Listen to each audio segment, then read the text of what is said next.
I tried. That one was for Vanjie. She was requesting it earlier. Welcome to the studentloanjustice.org live stream for Wednesday, November 16th. Hope everybody is doing well out there in the world. It's cold here in Wisconsin. It's hard to play the piano when it's so cold, I just have to say.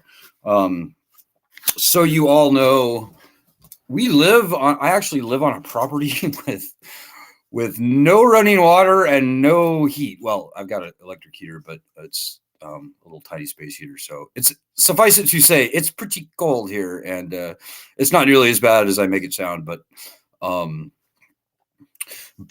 anyways, I hope everybody is staying warm wherever you may be. I'm in a pretty good mood today. Don't know why, actually. Well, actually, yeah, there's a couple reasons why. Here's the deal, guys. We are on the cusp of a huge victory.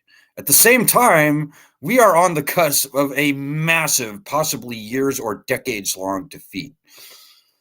It could go either way, guys. It literally could go either way.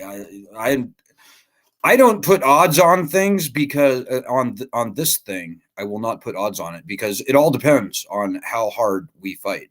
We are the only group in the United States fighting for the actual solution to student loans. And that starts with the return of bankruptcy protections to the debt. I don't care if you hate bankruptcy. Everybody hates bankruptcy.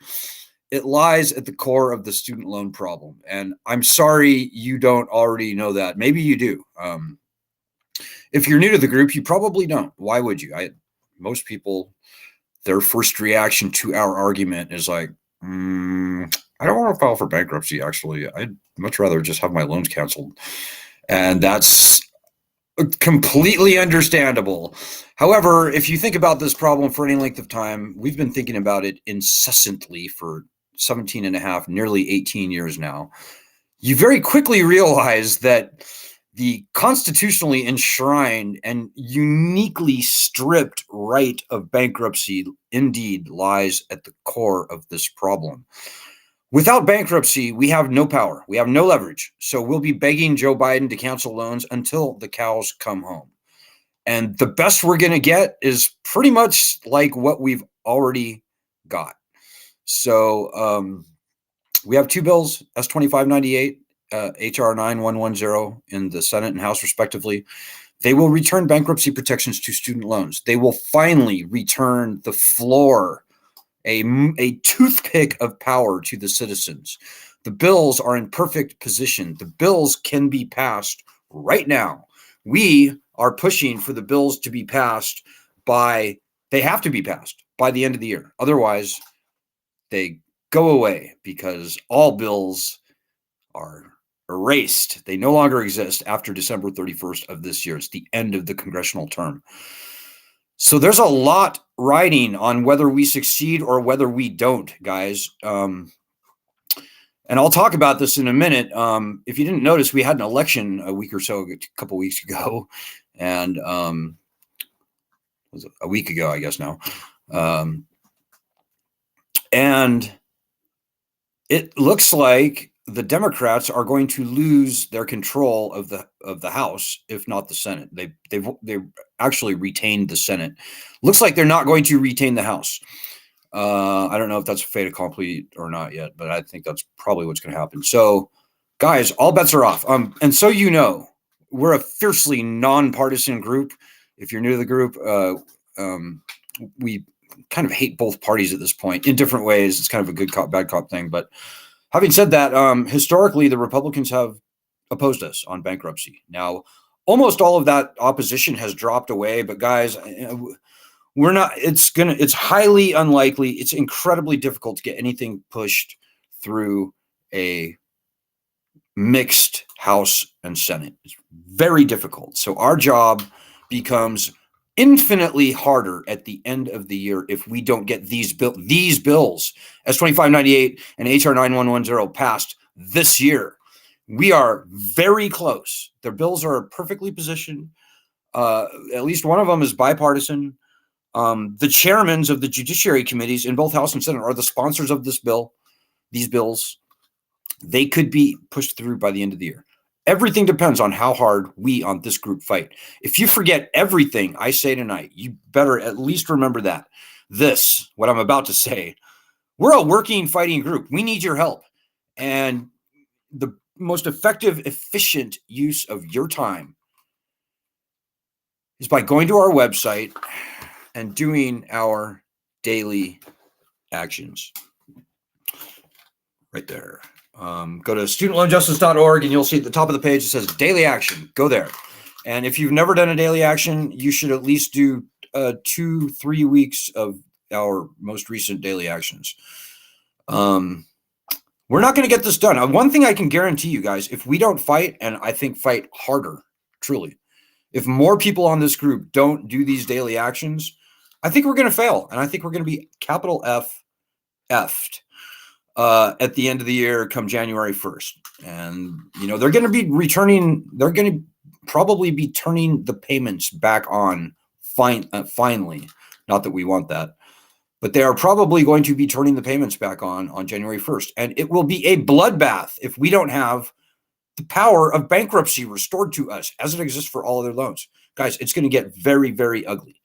The student loan swamp, the student loan mafia, those bottom-feeding rat bastard collection vermin who are stealing free money from us, but it's not free for us. They are sharpening their knives. They're drooling at the prospect of January 1st coming and us not having our bankruptcy rights restored. That's just a fact. And think about your own situation. Do you want to face most people are not going to pay when January 1st comes around. My best guess is that something like 80% of everybody is not going to resume paying on their loans when they ask us to on January 1st or whenever that may be. Probably January 1st. And think about your own situation. Do you want to face that predicament with or without the threat of bankruptcy, at least on your side? And, heaven forbid you should need it. So, but yeah, guys, we won't see meaningful cancellation until we get bankruptcy back. We will absolutely see meaningful cancellation when we get bankruptcy rights back. All comes down to bankruptcy, guys. Hey, I'm going to look for your comments and questions early tonight. And let me just tell you, so the topic for tonight is what happened to that red wave in the election? And I'd be thrilled to hear. And as I said, we have people on our group who are both Republicans and Democrats and libertarians and communists and socialists and anarchists and whatever you want. You can find them on our group. So whatever your thoughts and opinions are, you're more than welcome to share them. We like to ask that you keep everything in the context of student loans. That's what we always do. We never talk about other issues except in the context of student loans. That's the one thing that binds us together. And that's the one thing that keeps us together because, oh my goodness, the vitriol, the animosity between the D's and the R's is just palpable. To me, I think it's a joke. I think it's all a ruse. I think it's all a clever contraption. It's a clever contrivance by the people who want the status quo to continue, in my humble opinion, but you may have your own. So if you have any questions or comments on Facebook or Twitter, throw them out. And if I can see them, I am very happy to respond to them. So here are my thoughts on the red wave. On election day, there were 42 million people in the country who were freaking out. They were losing sleep. They were distressed on their student loans. That's 55 million total borrowers and cosigners. We're talking about private loans and federal loans, by the way. So I know people are like, yeah, no, it's 44 million. No. There's over 55 million borrowers and cosigners when you include private student loans. 85% of those people were underwater on their loans even before the pandemic. That's 4.5 out of 5. So roughly out of every 8 voters, that's what's that percentage? I don't know, 16%. Something like 1 out of every 8. No, sorry, we're talking about adults here. So actually somewhere around 1 out of every 6 or so voters. So somewhere around 20%, a little less than 20%.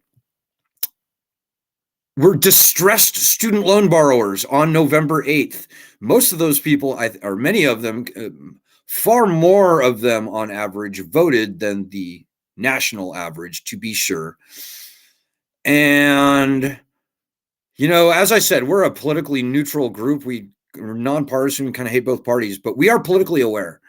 And I'm here to tell you that the Republicans did everything possible to insult, degrade, and alienate the student loan bar, all of those 1 in 6 people who are losing sleep over their student loans. They just did.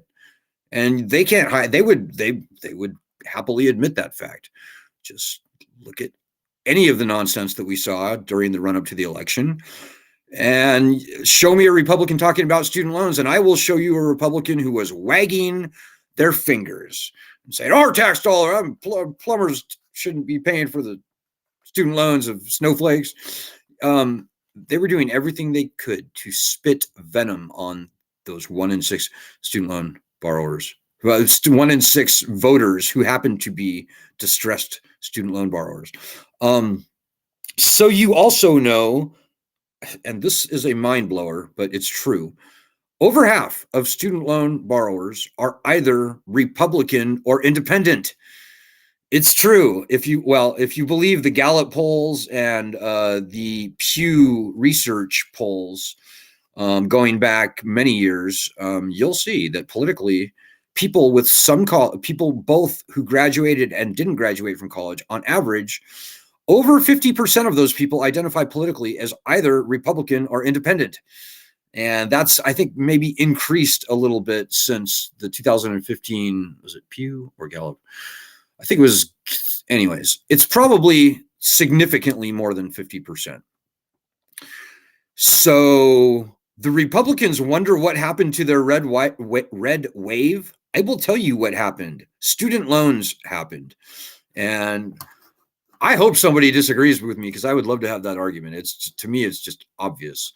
Okay, I'm looking for your comments right now, ladies and gentlemen. We've got a lot of announcements. Maybe I should rattle off real quickly. First of all, I have to ask for donations, guys. I have to. We are down.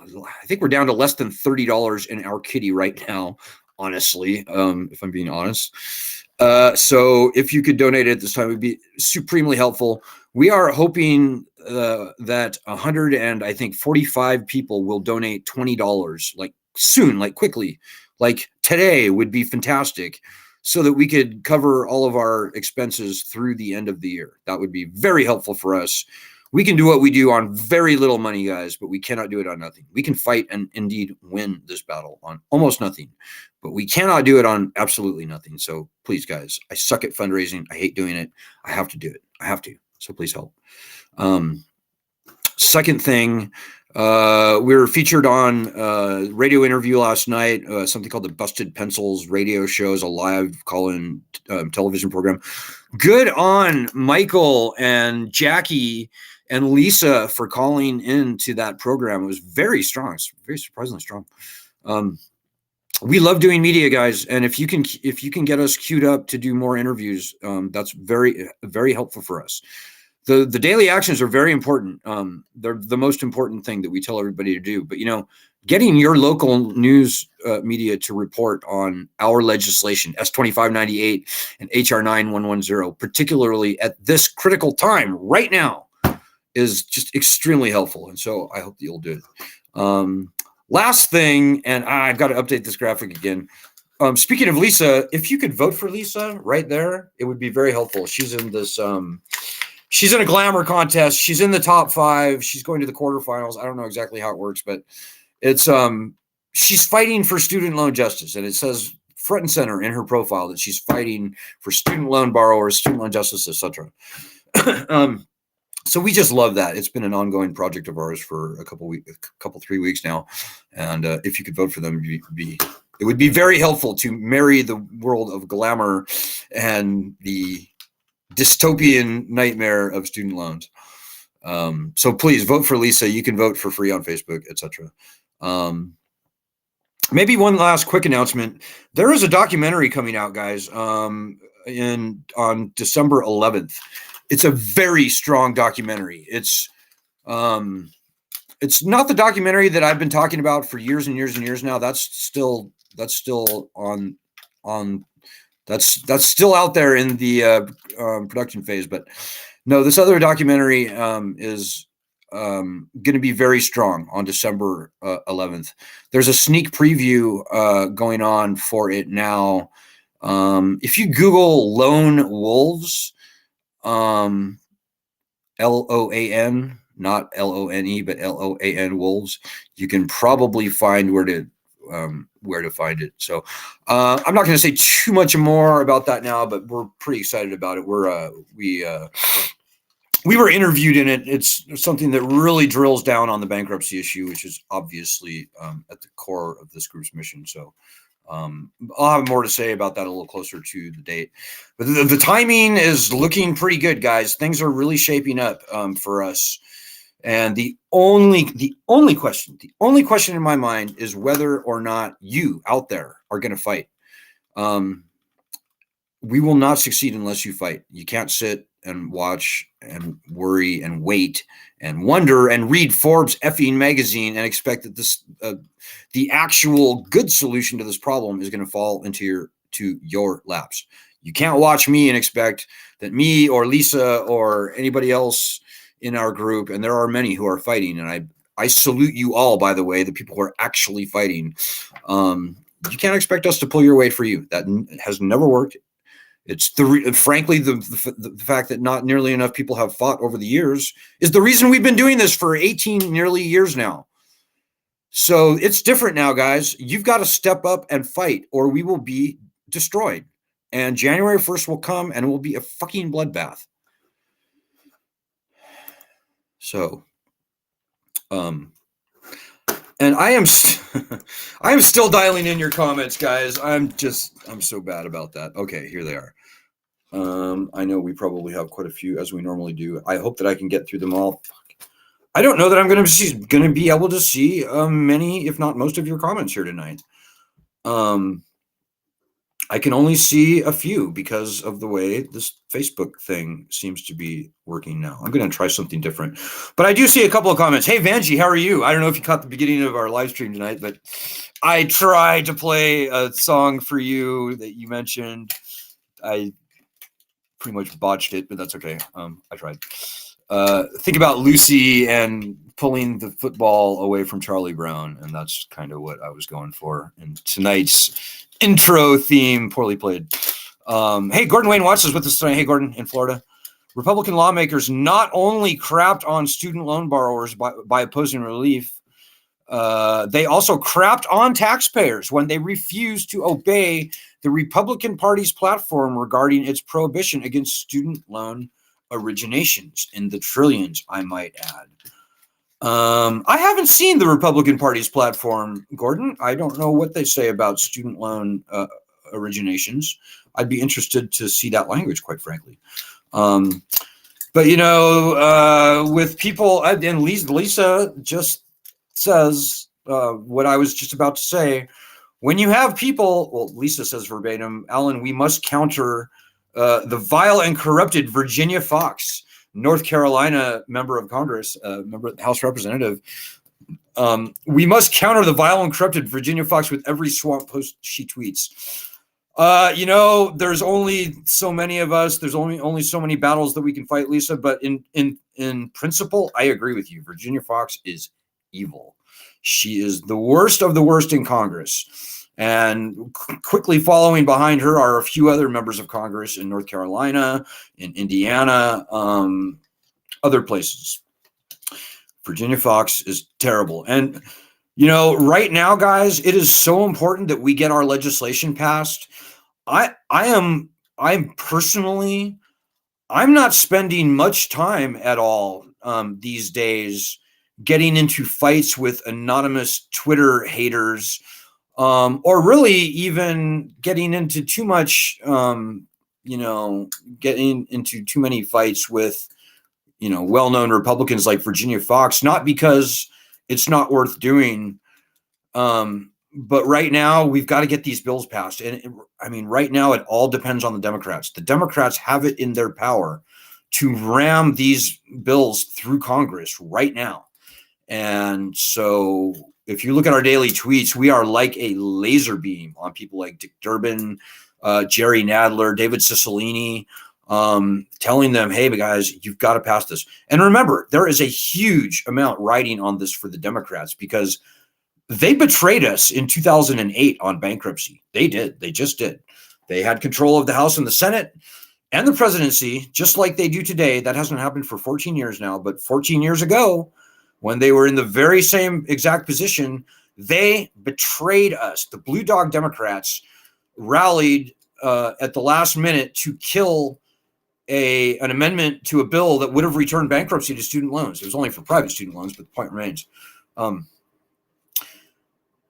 The Democrats can't afford to betray us again. They cannot. It would be the height of, in my view, just evil. The most dirty trick that's ever been used against us, and that they are trying to do again, is to foist a fake loan cancellation on us, kind of like the Biden cancellation, and do that as a cheap substitute for returning the bankruptcy protection that should have never been taken away.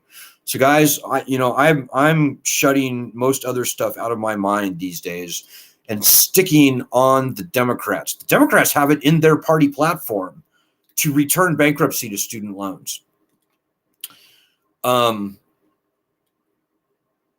They just do, and they have since 2016.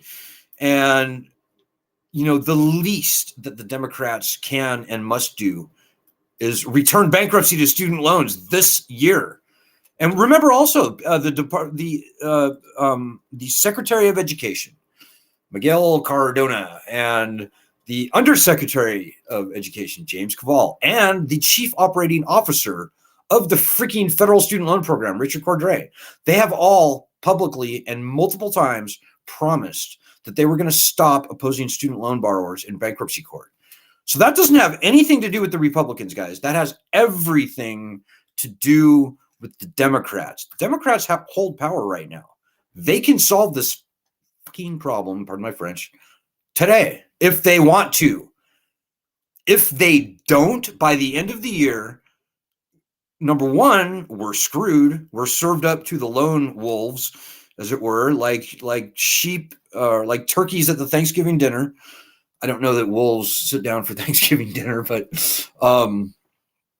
we're going to be served up to them. It's going to be horrible. And remember, that will have been a choice. That will have been a conscious decision by the Democrats to abandon their promise to us and not return constitutionally enshrined bankruptcy rights to these loans. That's their choice to screw us. That will have ramifications against the Democrats for years or decades to come. So if you're a Republican, maybe you want that to happen. I don't know. But if you're a Democrat, you definitely don't want that to happen if you like the Democrats for other reasons. So whatever your political persuasion may be, we've got, if you care about solving the student loan issue, we've got to be pushing the Democrats. Ed McKinley, I see, just says, wolves actually have very elaborate Thanksgiving Day dinners. Did not know that. You may be right. I don't know wolves very well. Hey, Lisa says, with the spotlight on Cardona now with student loan cancellation stalled in court and his appeal that he just filed hit him hard on opposing student loan borrowers in bankruptcy court. Exactly right, guys. And you'll notice that I've said very little about the ridiculous, lame, feckless, and possibly even canceled Biden student loan cancellation up to this point in the evening. And there's a good reason for that. I don't care about the cancellation, and neither should you. It was never going to be anything meaningful ever in the first place. It was essentially designed to not succeed. They purposely made it legally vulnerable by pointing to, I'd say, largely inappropriate head-scratching law as justification for their cancellation. And even if it performed exactly as they claimed, it's just wouldn't help many people at all. At least certainly not the worst hurt people out there, who are typically older borrowers who have huge balances and for whom $10,000 may be just interest in a year. And not to mention all the other bullshit, the taxability thing. The loan cancellation sucks. It always sucked. We knew it would suck. We said it would suck. Lo and behold, here today, we are here now, and it still sucks. And it does, well, it in fact does suck. We're not going to waste our time on that, guys. It's a distraction. You know, the bad guys want us distracted. They do, the one thing they do not want is us fighting hard right now for S2598, HR 9110, and as Lisa rightly mentions, this promise from the Department of Education to stop opposing student loan borrowers in bankruptcy court. Those are the two things, our bills and this executive action stopping opposing student loan borrowers in bankruptcy. Those are the two things that are worth fighting for, the two things that must be fought for. The first thing, the legislation, being far more, in my view, more important than the second thing, and far more urgent, because we've got to get those bills passed by the end of the year. We've got to, guys. Doug Grossman says, like you say, though, crickets about bankruptcy. Well, there's a reason for that, Doug. Like I said, it's a long-standing trick by the student loan swamp to foist a fake, noisy, loud, much talked about loan cancellation, even if it's fake, and like this Biden thing is essentially fake. Foist that on us as a substitute for bankruptcy. The one thing the bad guys do not want, it's their kryptonite, is bankruptcy getting returned to these loans. And so, yeah, you're going to see crickets. You're going to see all of a sudden the mainstream media go quiet on the issue, which is exactly what I said. You know, like I said, guys, the real student loan fight, which is our fight, you're probably not going to see it televised. You're probably not. It's just, I mean, we get lucky every now and again, but, you know, it's a 90-10 thing. For every one good piece out there talking about bankruptcy and, you know, the core of this issue, you're going to see 9, 10, 12, 20, 30 pieces that are all talking about, oh, what happened in the most recent episode of this Biden loan cancellation soap opera. That's the way that's going to go. And, you know, the revolution will not be televised, as they say. That's certainly true on the student loan issue.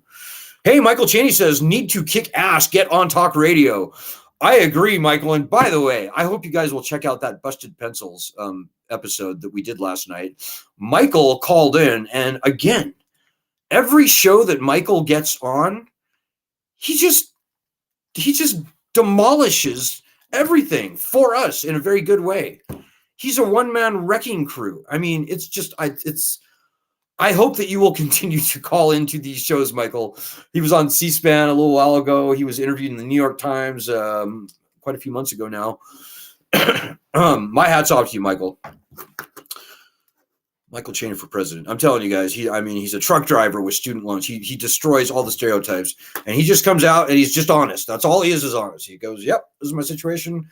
It sucks. I don't like it. We got to get bankruptcy back. And it's just check out the Busted Pencils thing. If there's a link to it, if somebody can find it and post it in the comments here, that'd be helpful.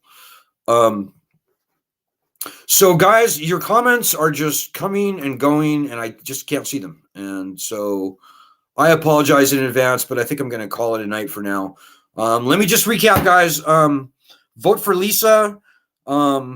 Please donate. The first two things, but more than anything, guys, the thing that is way more valuable than anything is you fighting and doing at a very minimum, our daily actions. We've got over 1 million people in our group, guys. I know it seems like that's not true, but it is true. We have over 1 million people in our group. If everybody on our group was doing our daily actions, which you can see scrolling below my mug here, we would have this thing solved fucking in like 2 weeks. Can you imagine if 1 million people a day were retweeting our stuff? If 1 million people a day were calling Congress, we would melt every phone bank in Washington, D.C. We would destroy every Twitter account that we target. You guys have no idea how fucking strong we are. But that's meaningless unless you help us fight. And your student loans, your financial livelihood is hanging on in the balance of what this group right here, You and me and the people on this group, what we do or what we don't do. So this could have a very good, clean, quick ending that ends this year. So you and me can get on with our lives. Or it could have a very bad ending that I don't even want to talk about. And that bad ending will happen if we do nothing. And that's just the fact. So I would get on my knees and beg and plead if I thought it would make a difference. But guys, this is all about you. It's all about you. I'm doing everything I can do. Ed's doing everything he can do. I know. Michael Cheney, Gordon, Lisa, Vanjie, everybody on the live stream tonight that I've seen, they are doing what they have to do. And they are punching way above their weight. Like everybody I just mentioned is going way, way, way above and beyond. But, you know, we cannot pull your weight for you. You can't sit back and eat popcorn and wait and watch and worry and read fucking Forbes magazine and expect that this problem is going to get solved. That has never worked. It will never work. So the only question that matters at this point is whether you are going to help us. So all starts with our daily actions, guys. That's the first thing you should do when you get up in the morning. These daily actions take 30, 45 seconds, maybe a minute. Maybe we ask you to do a phone call. That's usually not the case. Usually it's like retweet this, retweet that, retweet this. And that's the daily action. It takes is pretty much as long as it takes me to say that. You could do it in almost like 15 or 20 seconds. It's not fucking rocket science. It's just effort. So anyways, guys, we'll see what happens. But more than that, we'll see whether you get off your ass and help us or not. That's what we'll see. We're doing our part. And everybody I mentioned, and to everybody out there who is doing their part, you know, I salute you. We're the pioneers. We're the veterans, guys. This whole thing, everything that we've gotten done in the past 2 years, this point that we now thankfully find ourselves in, is directly attributable to you and your actions and your work and you. So I salute everyone out there who's been doing it. To everybody else, I'm not going to repeat myself, but we need you. And you have no idea how important you are, how important you might be. It's a fun battle to fight, by the way. I think everybody out there who's been fighting will agree with me. It's cathartic. It feels good. I sleep like a baby at night. I think it's fun. So it's fun to be on the winning side of an argument, regardless of everything else. Like I said, I sleep fine at night, and every day I wake up and I feel like I'm doing the most useful thing I can possibly be doing. So, all right, guys, Ed will be with you tomorrow, Thursday. I will be with you again on Friday. Check back every single day, guys. From here on out, this is it. What we're living through right now, these days and these next few weeks, these are the days that are going to decide everything for us. So spread the word about this group, guys. This is it. We are the lion's den. We are the eye of the storm. We are the tip of the spear. We are the whole entire spear. And you cannot unhear that. And we need you. So good luck. Keep us posted as to your accomplishments. Godspeed to you, to everyone. I'll see you on Friday. God bless everyone.